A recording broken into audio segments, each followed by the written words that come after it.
और एक मसला दोस्त आंदा पे बच्चे ने ना कि कुरान पाक नू नजासत लग जाए, गंदगी लग जाए तो उनका शरअ च की हुक्म है। सुनो, कुरान मजीद अगर डिग पवे गटर च, अल्लाह ना करे, अल्लाह ना करे, मौलवी लाहौरीए तुसां ते पिंड च रहिंदे, इत्थे ते इवें दा मामला नहीं हुंदा।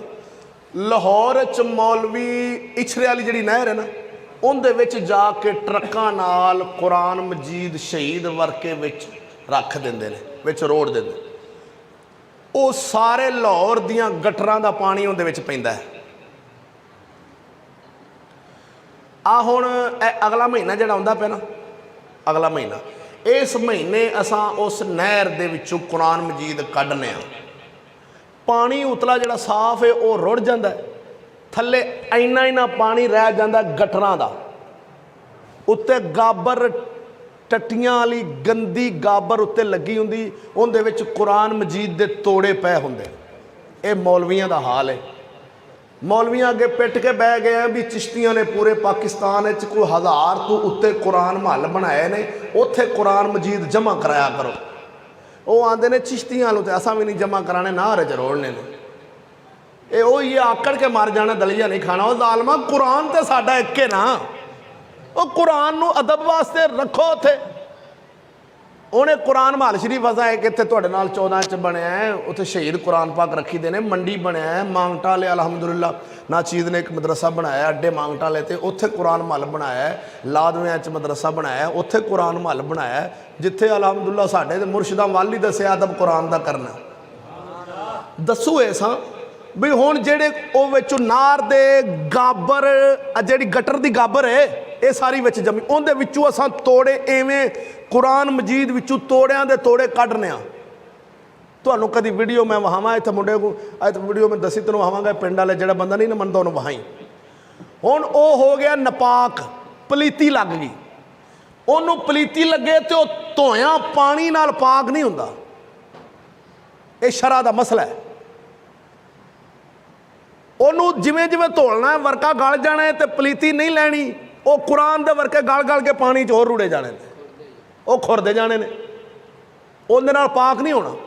ਹੁਣ ਉਹਨੂੰ ਮਸਲਾ ਸ਼ਰਅ ਦਾ ਅਸਲ ਕੀ ਹੈ ਜੋ ਸਾਡੀਆਂ ਕਿਤਾਬਾਂ 'ਚ ਪਿੱਛੇ ਲਿਖਿਆ, ਉਹ ਐਵੇਂ ਕਿ ਉਹਨੂੰ ਧੁੱਪੇ ਸੁਕਾਉਣਾ ਪਵੇਗਾ, ਜਦੋਂ ਸੁੱਕ ਜਾਏਗਾ ਫਿਰ ਉਹਨੂੰ ਅੱਗ ਦੇ ਜ਼ਰੀਏ ਪਾਕ ਕਰਨਾ ਪਵੇਗਾ।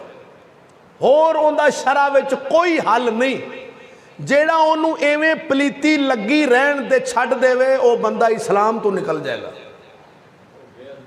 ਉਹ ਬੇਅਦਬੀ ਕਰ ਰਿਹਾ ਜਿਹੜਾ ਐਵੇਂ ਛੱਡ ਦੇਵੇ।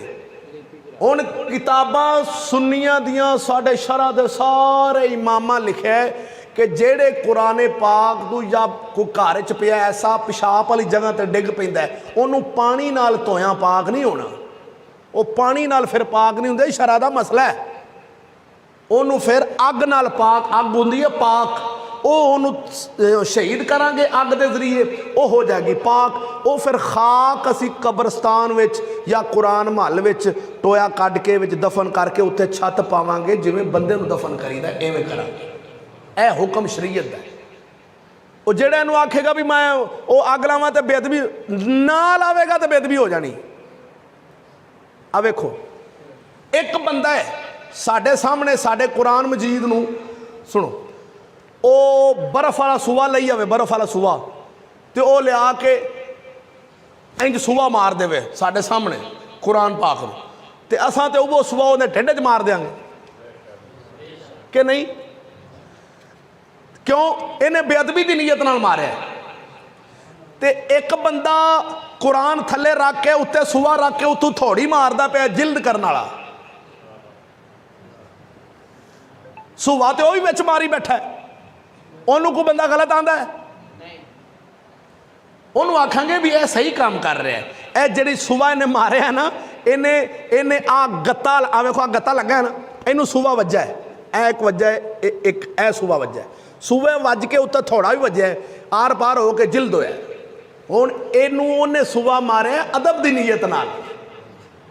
जेड़ा एवें लगे हुंदा एवें बर्फ का सूआ मारेगा, वह मार रहा बेअदबी की नीयत नाल, हो जाएगी गुस्ताखी।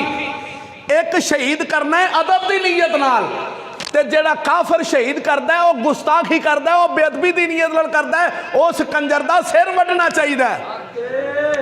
जेड़ा बेअदबी की नीयत नाल एवें कुरान मजीद नूं अग लांदा है उनका सिर वडीचना है, ते जेड़ा उन्होंने पाक करने वास्ते अच्छी नीयत नाले काम करता है उन्होंने सवाब लभदा है। बर्फ वाला सूबा मारेगा तो गुस्ताख होएगा, जिल्द वाला सूबा मारेगा तो सवाब होएगा, उन्होंने नेकियां मिलनियां ने। यह फर्क है। कुरान मजीद हर गल समझण वास्ते भी बेलिया इंसान की अकल चाहिए।